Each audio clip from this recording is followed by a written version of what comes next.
and today we're going to be talking about electric erasers. Well, actually just one in particular. Now, I'm not really a big fan of electric erasers because I often find them way too aggressive. However, as I was filming a little bit for my upcoming monochrome airbrush course, the online version, I actually found that it really came in handy, and so much so that I've gone ahead and added an entire lesson based on the uses of the electric eraser. So I thought I'd just do a quick little tutorial, just throw together a couple of little clips just to show you some of its strengths and uses, I guess.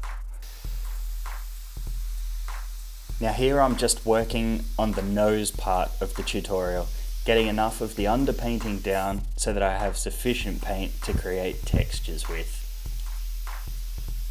And after we've got enough paint down in the right areas and accurately, you can go in with your electric eraser and carefully create the subtle textures that you see.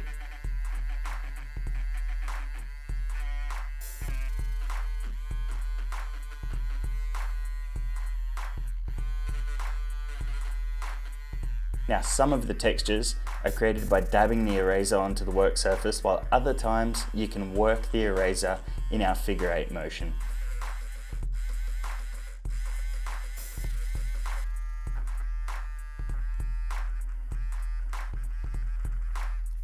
Now, obviously it's important to get an underpainting down. So the first thing that you'll typically see me doing is adding enough paint so that we have a decent amount of coverage that allows us to add textures.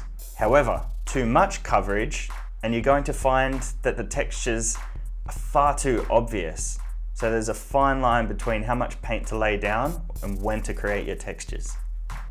Now I'll just go ahead here and add a little bit more paint to the lips before I get started once again with the aggressive electric eraser.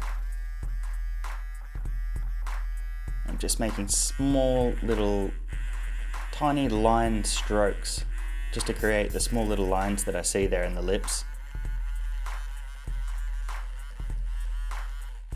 And then we'll have to go back over with our airbrush and establish any of the darker areas that we need to get in place.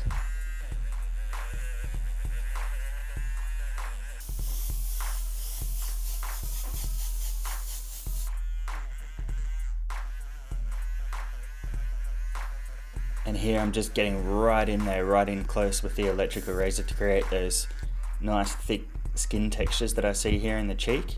And then I'm going to use my airbrush and figure 8 textures to go over the top of those textures that I've just created.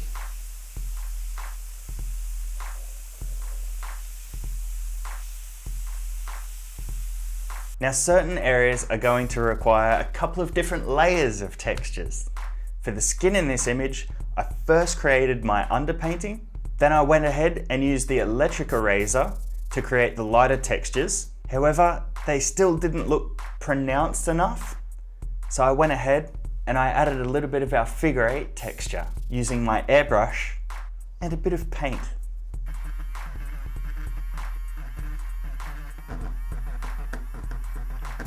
And lastly, I just have to create a few of the subtle, more fine detailed textures here at the top of the eye. And that's the finished result.